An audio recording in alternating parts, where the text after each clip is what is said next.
La salle de classe, c'est un travail coopératif entre les élèves et les enseignants et je pense que ça, c'est vraiment la clé pour que tout le monde se sente bien dans une école. Peu importe ton origine, ta religion, ton orientation sexuelle, c'est vraiment de travailler ensemble.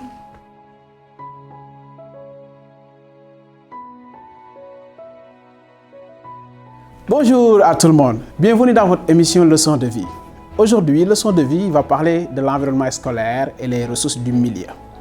On va interroger une enseignante qui s'appelle Pauline. Elle va nous parler du thème, nous discuter avec nous, essayer d'élaborer un tout petit peu. Et je vois que vous allez trouver vraiment beaucoup d'importance dans cette émission. Je vous invite à venir regarder ceci. À plus tard. Alors moi, je m'appelle Pauline André, je viens de la Belgique, je vis en Nouvelle-Écosse depuis 7 ans. Je travaille pour le CSAP depuis 4 ans, j'ai travaillé 3 ans à l'école du Carrefour et maintenant je suis enseignante de sciences humaines à la nouvelle école secondaire Mosaïque. Je pense que l'élève doit vraiment se sentir représenté dans l'école. Alors ça peut être fait de différentes manières. On peut avoir des drapeaux des élèves qui représentent les pays d'où proviennent les élèves. Ça peut être le personnel enseignant qui est diversifié puis qui va permettre aux élèves de se reconnaître chez un membre du personnel. Alors ça peut être les enseignants, mais ça peut être les aides enseignants, ça peut être les concierges, ça peut être les madames de la cafétéria, peu importe.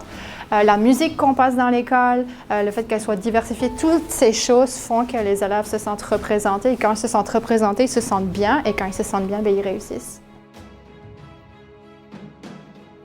Je pense que le climat doit être un climat d'ouverture, où on est libre de parler, on est libre de donner son opinion. Je pense que les élèves doivent se sentir encore une fois représentés. Ça peut être fait de différentes manières. Le matériel qu'on utilise en salle de classe.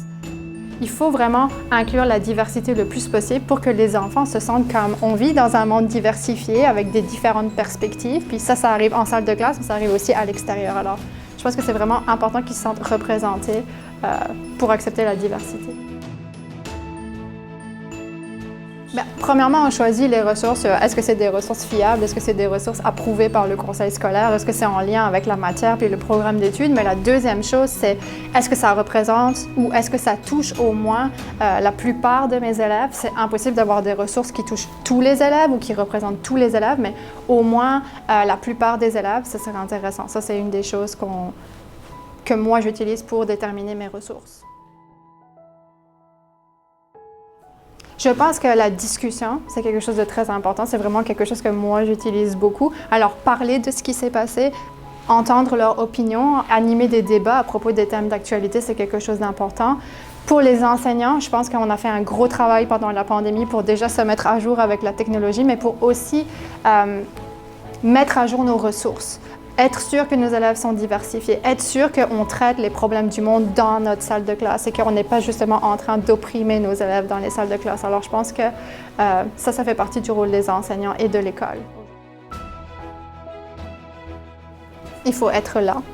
Ça, c'est vraiment une chose plus importante. Être là, avoir un contact avec chacun d'entre eux pour savoir, moi, je suis là, je suis l'adulte. Je suis là pour te défendre, je suis là pour te représenter s'il y a quelque chose. Donc, montrer que tu es là, écouter beaucoup.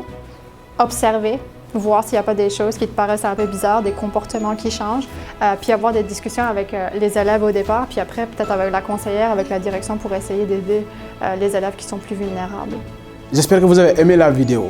Honnêtement, elle a vraiment beaucoup parlé de comment devrait être l'environnement scolaire en milieu multiculturel. Elle a parlé que c'est vraiment important que chaque élève soit représenté dans la mesure du possible. Parce que ça fait le développement académique de l'élève. Honnêtement, moi, je ne sais pas vous, mais j'ai trop aimé cette vidéo et il y a beaucoup de choses qu'on a appris. Je vous demande maintenant, c'est à vous de faire suivre, vous enseignants, de discuter avec vos élèves, de les écouter, essayer de voir des choses que vous pouvez faire afin d'aider à leur développement académique.